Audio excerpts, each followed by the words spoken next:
That's it. I'll call this. This is it. All right. Today, what are my adventures today? Talk with a firm today. Interesting.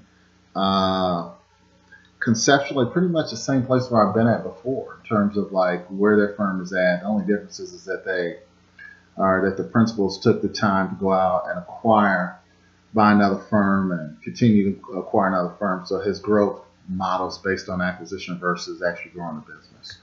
Uh, and that's all cool.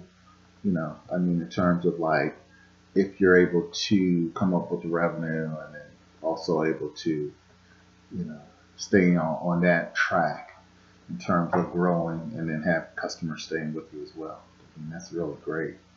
I mean, I'd love to, but flip side of it is I got great satisfaction out of seeing, what turned into my firm, which was basically a bunch of people sitting around a table and saying, let's go out and start this business. I got great satisfaction out of seeing that we started with nothing and then we ended up getting to where we were, big houses, big cars, and all that kind of stuff.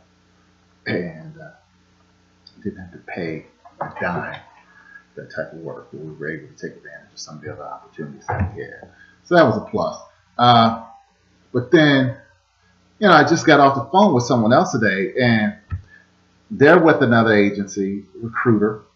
And one of the questions that came up was, what do you do with your firm, and why don't you have a single job? And in trying to explain that, especially trying to explain it to a relatively new recruiter, I kind of had to use an analogy. And you follow me if you think it is. There is a difference between an artist and a painter. Now, with a painter, we usually take a can of paint, one color, and give it to them and say, have at it. They go in and they paint your wall. Well, one color. Then you give them another can and say, paint the ceiling. They paint the ceiling. You get maybe another color and say, do the trimming. They do all the trimming. With an artist, though, the artist has a full palette of colors that he's working with. And he has a vision. Has a much bigger vision in terms of what it is he sees and does and how he's going to put these things together and how they, at the end of this, are going to say, I'm more than a painted wall.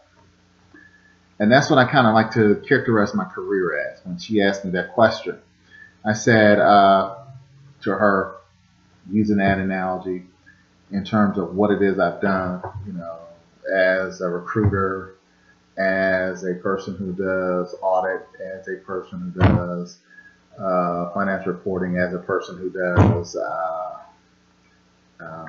financial analysis. It's like that's the gist of my career, and I don't know if it's the attention deficit disorder that I always like to joke about. I don't know if it's the ability to become a very fast learner and to take on systems and move forward. I don't know if it's the ability to be a consultant and to see a much larger picture in terms of what you have going on and putting those pieces together, like working with a big, huge jigsaw puzzle where you are putting the whole puzzle together versus saying, we're going to just work on all the blue. Because we know if we just put all the straight edges together, we get the border. Some people are very, very good at that. But other people are good at, okay, well, once we get the border, okay, we got to fill all the rest of it in. And I've been one of those guys that have been one of those fill all the rest of it in. And now that I think about it, I kind of liken that example too about putting together a jigsaw puzzle too. I think I'll use it. It's pretty slick.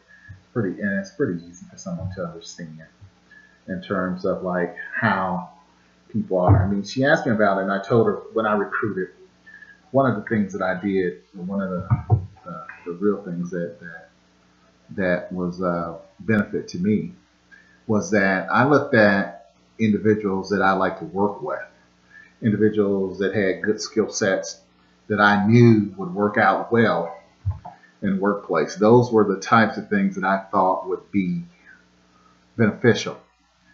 And sometimes those things don't come through in a written resume. Hell, anybody can write a good resume, and snow you under with that stuff. But in terms of sitting down and actually talking with people and getting a good feel of what it is they've done, why they do it, coming up with their mindset, you kind of get to see a different picture of them. And with me, I'm pretty indifferent because they ask you, "What do you like?" I've been through this. I've been through this number of years. Yeah, I would like to have done all the glamour stuff, the cute stuff, but at the end of the day, it was the stuff that was the very easy, simple stuff that other people didn't want to do. That's what paid my car note. That's what bought, $500,000 house. That's what sent kids to private school. The stuff people didn't want to do. I mean, and I use that. I kind of take that and say, well, at one point in time, I worked for a company that was in the scrap business, junk business. Okay, every week we put trash out on the street, and invariably, and I don't know about this in your neighborhoods, but there's some dude with a pickup truck. As soon as you put it out, if it's not in a bag or in a receptacle, and sometimes even when it is in a receptacle, this guy comes up and he got the beat up old pickup truck and he sees something, he pulls it out and tosses it on his truck. And you go like, God, wait, he's a trash man, he's a bum. Well, that guy is taking that stuff you're throwing away to the recycling plant. And, having been that guy at the recycling plant, scrapping our business, we're sitting there going like, okay, it's this much metal and it weighs this much. So this is what we're going to give this guy back. And he's like, cool. Okay, I got cardboard. Like, oh, what kind of cardboard? Oh, cool. I got plastic. Wow. Cool. Christmas lights. Wow. Cool. Hey, there's a barbecue grill and washing machine. Oh man, metal, plastics, old laptop computers. I mean, all of this stuff that you kind of say is junk from the scrap metal business, it's profit, it's gold. And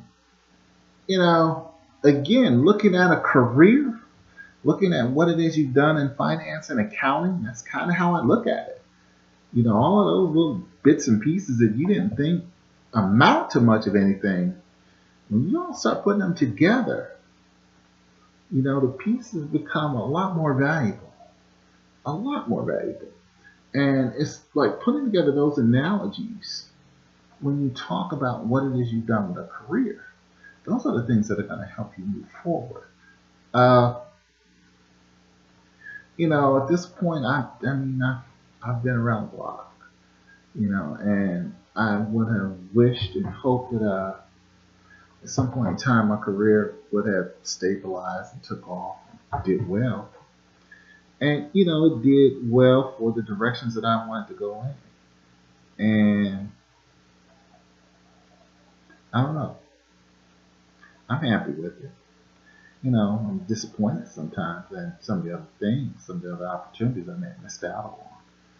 But by and large, a career is a career.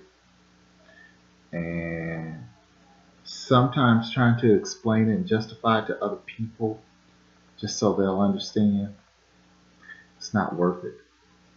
Especially when it's people who don't get it because they never have. They've always worked with people. They've always they have the incredible ability to work for people, but lack the ability to see how they can do these things for themselves. I mean, talk with a guy today, and we talked about this whole thing. Like, how did you get to where you were at? And I said, hey, 4 disgruntled people, working on a job, throwing stuff around at each other. We said, hell, we could do this. That's what happened. We went out and we did it. No business plan, no anything. The only business plan was, how would I do it different from the people who I work for? How would I be different from them? And it turned out very different.